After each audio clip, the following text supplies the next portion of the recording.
কারণ দেশ বাঁচলে আমিও বাঁচবো, আমরা সবাই বাঁচবো। দেশ না বাঁচলে আমিও বাঁচবো না, কেউ বাঁচবো। আমরা সমান অধিকারের ভিত্তিতে এই দেশকে দেখতে চাই, গড়ে তুলতে চাই। ঘরে ঘরে যাও, বিভিন্ন সম্প্রদায়ের লোকদের সাথে বসো, তাদেরকে সাহস জুটো, বলো যে আমরা আছি, পাশে আছি। এমপি প্রথমবার এমপি হওয়ার আগে কারো সম্পদ ধরেন 1 কোটি ছিল। 5 বছর পরে দ্বিতীয়বার তিনি তার স্টেটমেন্ট জমা দিচ্ছেন সম্পদের, সেখানে তিনি বলতেছেন এখন তিনি 26 কোটি টাকার মালিক। দ্বিতীয়বার যখন তিনি হচ্ছেন তখন তিনি 250 কোটি টাকার মালিক। এই নির্বাচিত হইলেই ব্যবসায় লাভ করা যায়, আর বাকি মানুষের কোন লাভ হয়? মারাত্মক লাভজনক ব্যবসায়িতা, রাজনীতি। পঙ্গু হয়েছে, লক্ষ লক্ষ মামলা আমাদের বিরুদ্ধে, হাজার হাজার মামলা হয়েছে, লক্ষ লক্ষ লোক আমরা জেলে গিয়েছি। আমাদের সবগুলো অফিস, শুধু সিলেটের অফিসটা ছাড়া সারা বাংলাদেশের কেন্দ্রীয় অফিস, সমস্ত অফিস 13.5 বছর এক থাকে সিলগালা ছিল। আমরা 1 সেকেন্ডের জন্য অফিসে ঢুকতে পারি। আমি আমার কেন্দ্রীয় অফিসে ঢুকতে পারি। আমাদের দলকে নির্বাচন কমিশন থেকে অনিবন্ধিত করা হয়েছে, নিবন্ধন কেড়ে নেওয়া হয়েছে। শেষ মুহূর্তে এসে সরকার আমাদেরকে নিষিদ্ধ ঘোষণা করেছে। এত বড় চাপ অন্য কোন দলের উপর দিয়ে যায়। মানুষ আরো বেশি মারা যেতে পারে, আমি অস্বীকার করবো, সেই হিসাব হয়তো সবার কাছে আছে। কিন্তু সব মিলে এত ফিল্ডে এত চাপ আর কোন দলে না। 5 তারিখ আমরা সারা দেশে আমাদের কর্মীদেরকে বলেছিলাম এখন দ্রুত কয়েকটা কাজ করে ফেলতে হবে। নাম্বার 1, সমস্ত মানুষ যাতে নিরাপদ থাকে, রাস্তায় রাস্তায় নেমে যাও, ঘরে ঘরে যাও, বিভিন্ন সম্প্রদায়ের লোকদের সাথে বসো, তাদেরকে সাহস জুটো, বলো যে আমরা আছি, পাশে আছি। কোন দুষ্কৃতিকারীকে আমরা প্রশ্রয় দেব না, কালো হাত বাড়াতে দেব না।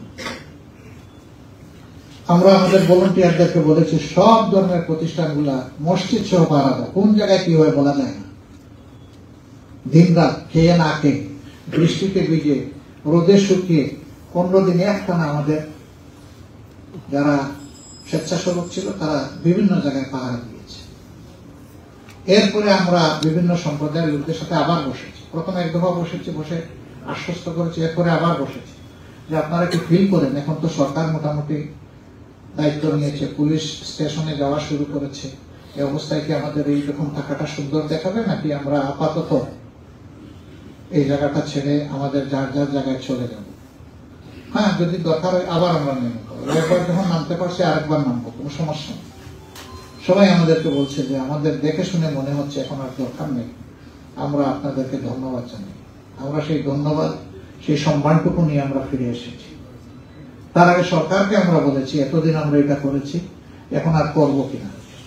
তারা বলেছে আপাতত আমরা করি, দরকার হলে আপনাদের সহযোগিতা নেই। দুর্গাপূজার সময় আমরা আমাদের সারা দেশে বলে দিয়েছিলাম যে যদি আমাদের কোনো সহযোগিতা ওনারা চান তাহলে সর্বাত্মক সহযোগিতা। ওনাদের সাথে আমরা পূজা করবো না, ওনাদের পূজা ওনারা করবে, কিন্তু ওনাদের পূজায় যাতে কোনো ব্যাঘাত কেউ সৃষ্টি না করতে পারে সেই ব্যাপারে সহযোগিতা। আমি আশা করি দেশের কোন জায়গা থেকে কমপ্লেন পাইনি যে আপনাদের সহযোগিতা চেয়ে আমরা পাইনি। হয়তো আপনারা সহযোগিতা চাওয়ারও দরকার মনে করেন নাই, সেটাও, কিন্তু যারা চেয়েছেন আমরা তাদেরকে চেয়েছি সহযোগিতা। এখন অনেকে চাঁদাবাজি করে, আমাদেরও তো 2টা হাত আছে, আমরা পারতাম না কিছু চাঁদাবাজি করতে? ফুটপাত দখল থেকে শুরু করে বিভিন্ন জায়গায় দখলদারি হয়, আমরা কি কিছু দখল নিতে পারতাম না?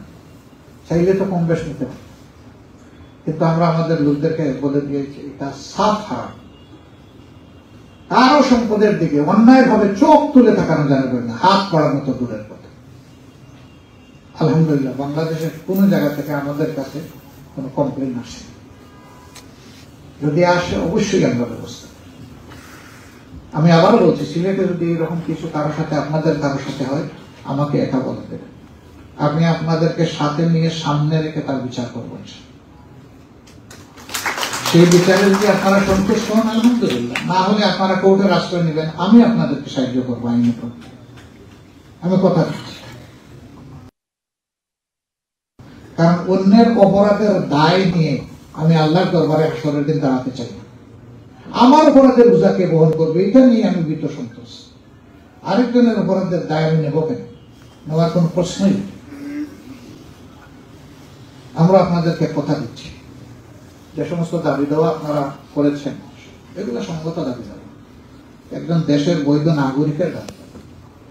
আমরা একেবারে সাফ, আমাদের মুখ থেকে এই কথাটা প্রথম বের হয়েছে এই 24 5 আগস্টের পর, যে এই দেশে আমরা কোনো মেজরিটি মাইনরিটি মানি না। এদেশের যারা নাগরিক তারা সকলেই মর্যাদাবান, গর্বিত। আমরা সমান অধিকারের ভিত্তিতে এই দেশকে দেখতে চাই, গড়ে তুলতে চাই। এখন অনেকেই এই কথাটা বলা শুরু করেছে। কালকে খ্রিস্টান সম্প্রদায়ের লোকেরা বলেছেন আমরা মাইনরিটিতে কোনো পরিচয় দিতে চাই। ছোট্ট একটা দেশ, এত ভাগ কিসের? আবার জাতীয় স্বার্থের জায়গায় আমরা সবাই এক। কারণ দেশ বাঁচলে আমিও বাঁচবো, আমরা সবাই বাঁচবো। দেশ না বাঁচলে আমিও বাঁচবো না, কেউ বাঁচবো। অশান্তি হলে সেই অশান্তির দায় এবং কষ্ট সবাইকে ভোগ করতে হবে। শান্তি হলে ইনশাল্লাহ তার অংশ আমি পাবো, সবাই পাবো। আমরা একটা শান্তিপূর্ণ, সমৃদ্ধির, মানবিক বাংলাদেশ করতে চাই। আমরা এত কঠিন অবস্থায় যেহেতু ধৈর্য ধরতে পেরেছি, আমাদের উপরে আপনার আস্থা রাখেন যে জাতির কোনো দায়িত্ব যদি আমাদের হাতে আসে, আল্লাহ ভালো জানে, আমরা এটা জানি না, যদি আসে তাহলে আমরা এই দায়িত্বকে দেশের মালিকানা হিসাবে গণ্য করব না, বরঞ্চ আমরা পাহারাদারের দায়িত্ব পালন। আমি এবং আমার সহকর্মীদের সম্পদ বাড়বে না, কমবে। মানুষের সেবা করতে গেলে সম্পদ নিজে তাও খরচ করতে হবে, পকেটে হাত দিয়ে। একমাত্র সংগঠন কোন জায়গার বস্তা বস্তা থাকায় চলে না। আমাদের সংগঠনটা আমাদের সাথে সম্পৃক্ত, আমাদের সকল সহকর্মীরা প্রতি মাসে নিয়মিত একটা পরিমাণ দিয়ে সংগঠন কার্যক্রম চালায়।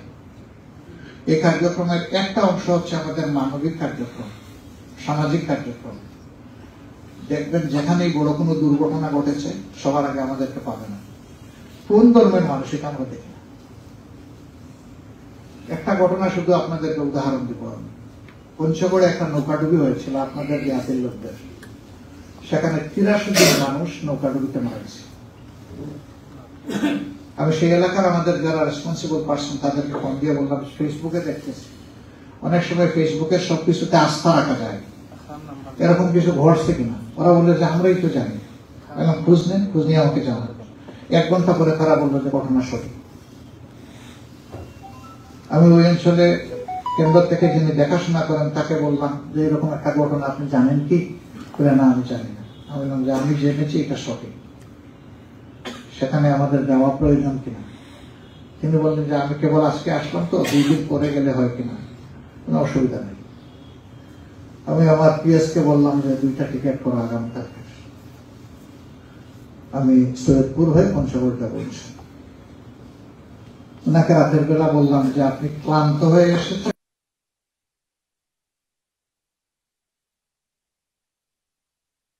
আপনার যাওয়া লাগবে না। ওখানে যারা আছে শুধু এয়ারপোর্ট থেকে আমাকে রিসিভ করতে বলবেন। উনি কি আমার বলার পরে আর বসে থাকতে পারে? উনিও গাড়ি উস্কার নিয়ে আমার সাথে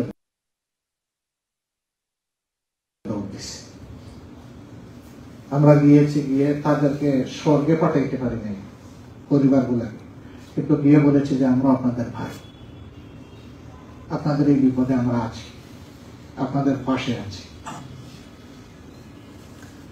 আমাদের সামর্থ্য অনুযায়ী তাদের পাশে আমরা দাঁড়ানোর চেষ্টা করেছি। এটাতে তাদের ওই ক্ষতি পোষাবে না, কিন্তু ভিতরের মধ্যে একটা আস্থা তৈরি হবে যে এই সমাজে কিছু মানুষ অন্তত এখনো বেঁচে আছে যে মানুষকে নিয়ে চিন্তা করে, মানুষের সুখ আমরা দেখেছি তার মানুষ। এরকম অনেক ঘটনা আছে, আমি ওগুলো বলে আপনাদের সময় নষ্ট করতে চাই না।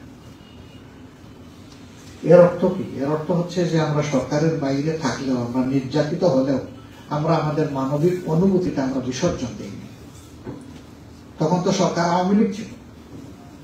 আমি যখন গিয়েছি রেলমন্ত্রীর বাড়ি ওই জায়গায়, তিনি তখন ওই স্পটেই আমি তাকে গিয়ে পেয়েছি। আমি জিজ্ঞেস করেছি যে আপনাদের ঘরে ঘরে বাড়িতে বাড়িতে কেউ এসেছেন কি, কোন দলের অথবা সরকারের কোন প্রতিনিধি? তারা সকলে বলেছে না, কেউ আসেন। বলছে আসবে। যেহেতু আমি ঘন্টা বাজাইয়ে দিচ্ছি, এখন সবাই দৌড়ে আসবে, এখন অসুবিধা হবে। এবং আমি সবাইকে আহ্বান জানিয়েছিলাম সরকারকেও আসা উচিত এবং যারাই বিত্তশালী মানুষ হিসেবে তাদেরও আগে আসা উচিত। তারপরে অনেকে গিয়েছে, সরকারও গিয়েছে। আমরা সকলকে ধন্যবাদ জানাই। ভালো কাজে আমরা চাই না যে সব কাজ আমরাই করে ফেলি, এবং এটা সম্ভব না। ভালো কাজটা সবাই মিলেই করতে হয়। এখানে হীনমন্যতার কোন জায়গা নেই যে ক্রেডিট শুধু আমার হোক আর কারো দরকার নেই। এখানে ক্রেডিটের ব্যাপার না, এটা মানবিকতার ব্যাপার। আমরা যদি সেই রকম একটা স্বপ্নের বাংলাদেশ গড়তে চাই, আমরা কি পারবো? কি মনে করেন আপনারা? আমরা সবগুলো হাত একত্রিত করে পারবো না? আমরা হাতগুলাকে এইরকম করতে পারি না যে এক মোহনায় আমাদের হাত, জাতীয় স্বার্থে আমাদের হাত একটা থেকে আর একটা কখনো বিচ্ছিন্ন হবে না। আমার অন্তরে আমার ধর্ম থাকবে, আমার দল থাকবে, সব থাকবে, কিন্তু সবকিছুর পর মানবতা এবং আমার জাতি থাকবে।